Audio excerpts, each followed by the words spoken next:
If something calls your name tonight, don't answer. It sounded exactly like someone I trusted. How would you even know the difference? I was staying alone, just outside town, near a stretch of forest.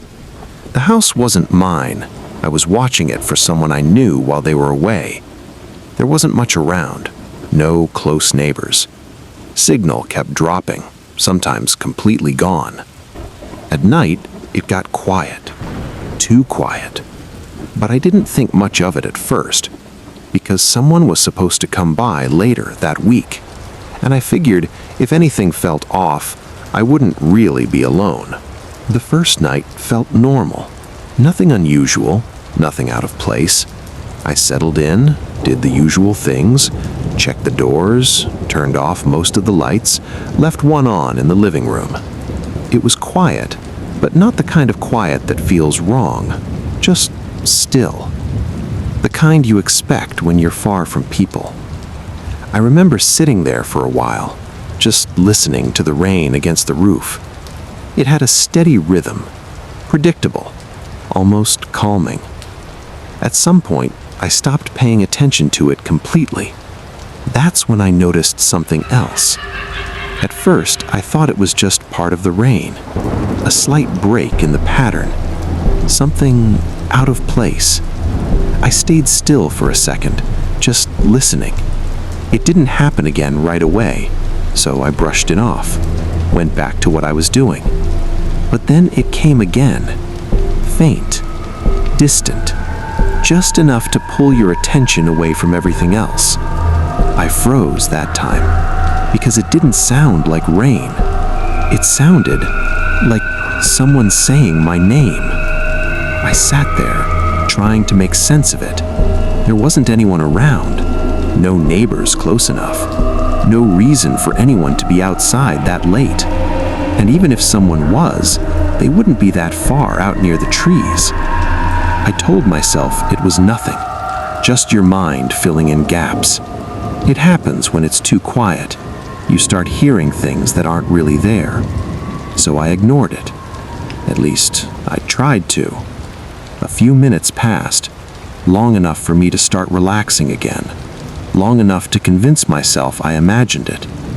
Then it happened again, clearer this time. Still distant, but not as far as before. And that's when it hit me. It wasn't random. It was the same sound, the same tone, the same way it stretched at the end. I could feel it even before I fully processed it. That feeling in your chest when something doesn't sit right.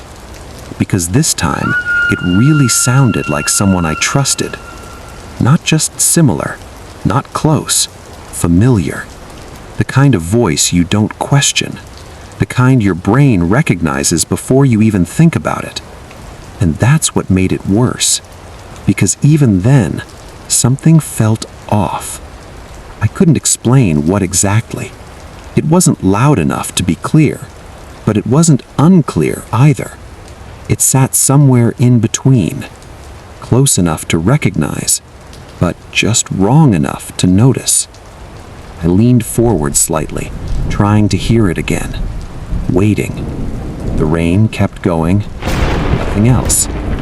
For a moment, I thought it stopped, and then it came again. My name. Same voice, same distance, but this time I was sure of it. It wasn't inside the house, it was coming from outside, somewhere near the trees.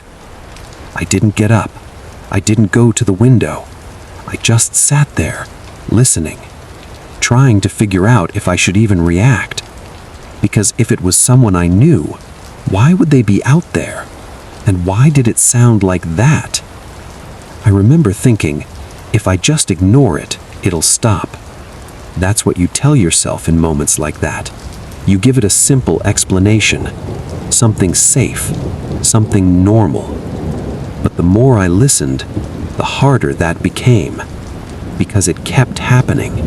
Not constantly, not loud, just enough to remind me it was still there, waiting, calling. And every time it did, It sounded like them, just not exactly right. And that's when the thought hit me, the one I couldn't shake after that. If something out there can sound exactly like someone you trust, would you check? Or would you stay where you are and pretend you didn't hear it? I didn't sleep much that night. Not because anything happened all at once, but because it kept happening just enough to stay in my head. Every time I started to settle, every time the silence felt normal again, it came back. My name. Same voice, same distance. I kept telling myself it was nothing. Something in the distance, maybe someone passing through. But that didn't explain the way it sounded. It didn't explain why it never changed, or why it felt like it was waiting for something. At some point, I stopped trying to ignore it. I just sat there, listening for it, waiting. And that's when it happened again. Only this time, it was clearer. Not louder, clearer. Like whatever was out there had moved closer without making a sound. It said my name the same way, but now there was no mistaking it. It sounded exactly like someone I knew. Not similar, not close, exact. The kind of voice you don't question, the kind that makes you react before you even think. And for a second, I almost did. I almost answered. That instinct hits fast, faster than logic. You hear something familiar, you respond. That's normal, that's automatic. But something held me back. Not fear, not yet, just hesitation. Because even though it sounded right, it didn't feel right. The timing was wrong. Way too late for anyone to be out there. And if it really was them,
sits heavy in your mind.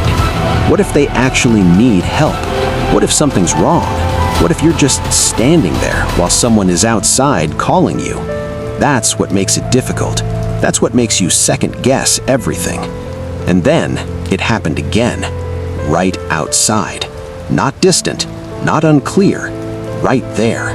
My name. Clear enough that I could hear the way it ended. The slight pause after it, like it was waiting for me to react. I didn't say anything. I didn't move. I just stood there listening to the silence that followed. And that silence felt worse than the voice, because it wasn't empty. It felt like something was still there, still waiting, still expecting something from me. That's when it clicked. Not fully, but enough. Most people would have answered by now. I didn't. And I started to understand why that mattered. Because whatever was out there wasn't just calling randomly. It wasn't guessing. It wasn't testing voices. It was using one it knew I would recognize, one it knew I would trust. And it kept using it, over and over again, exactly the same. That's what made it feel wrong. Not the sound itself, but the way it never changed. Real voices don't do that. People don't repeat things the exact same way every time. There's always something different. Tone, timing, breathing, something. But this stayed perfect every single time. And the more I listened, the more that started to stand out. The more it stopped feeling like someone outside and started feeling like something else entirely. Something that didn't understand what it was copying. Something that was trying, but not getting it completely right. And that's when the thought came back. Stronger this time. Clearer. If it sounded exactly like someone you trust, would you respond? Or would you wait and hope it goes away? It didn't stop. That's the part I didn't tell you at the beginning. Because if it had, this would have been easy to forget. But it came back again and again. And each time it sounded more right, more convincing, more real, until the voice didn't feel wrong anymore. It felt perfect. And that's when I realized something I wish I hadn't. It doesn't need to break in. It doesn't need to force anything. It just waits, listens, learns, and gets better every single time it says your name. So by the time you respond, you don't hesitate. You don't question it. You don't even think. Because to you, it is them. And that's the moment you lose. Not when it calls you, not when you hear it, but the moment you answer. I didn't answer that night, but something changed after that. Something I can't explain yet. And if I'm being honest, I don't think it's done with me. So if you want to know what happened next, what it did when it got closer, watch part 2. And before you go, if something calls your name tonight, don't answer, because it might already sound exactly right.